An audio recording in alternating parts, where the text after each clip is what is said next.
good morning. Hey, let's make some coffee, shall we?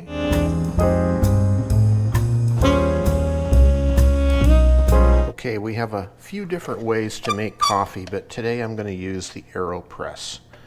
Aeropress has two parts to it, kind of a piston plunger, and then the body of the press, and then up on top you have a filter basket.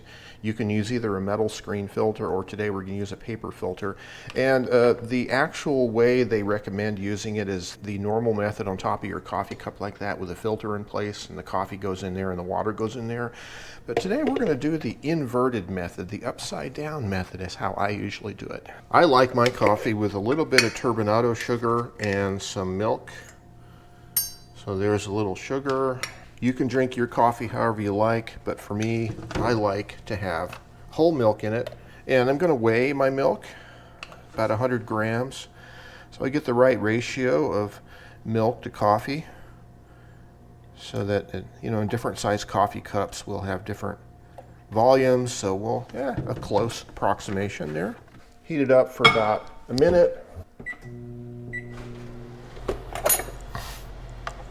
So we're using beans that come from our local organic grocers. We like to use the dark espresso grind. Something like that, close enough. Pour that in the grinder. In the dry climate of New Mexico, this grinder creates a lot of static electricity, which will cause the coffee to stick to the inside the grinder and not come out. So I put a little bit of water in it. Here's another thing that comes with the Aeropress, is this little conical thing that you can use to pour your grinds into your press.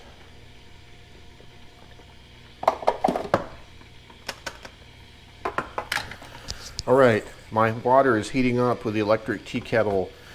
I like to have it just below boiling. I like to pre-wet the filter with water.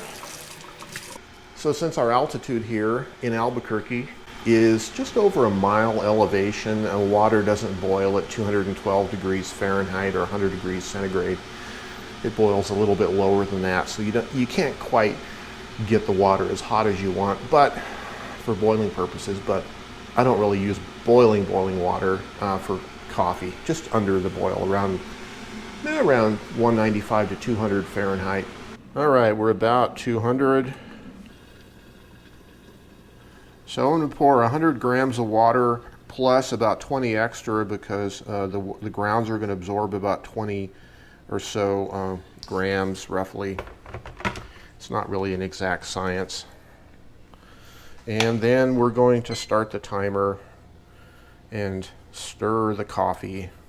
I like to stir it for 15 to 30 seconds and then let it sit for up to a minute before I do the press. So, all right. There we go. Put the filter on it. Wait for our countdown here before we actually press it into the cup. We want to be at about a minute when we press it. Okay. Invert it and press it.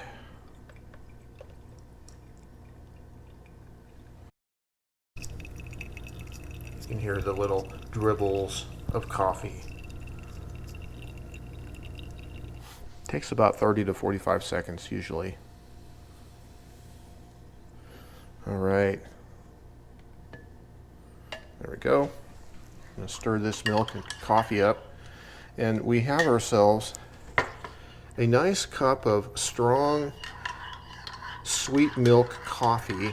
And depending on how strong we want it, we could also add some more water to it. Depends on if you want a really strong cup or if you want more of a weaker cup that tastes like really good, flavorful coffee.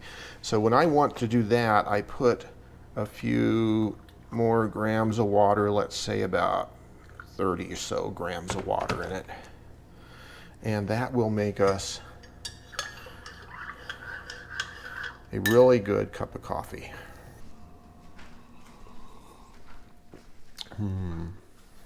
That's the way to start the morning, is to have a good cup of coffee. I like the Aeropress. It's very consistent. So next time we make coffee together, we'll do our little espresso machine. But until later, have yourselves a great day. Stay creative. Bye-bye for now.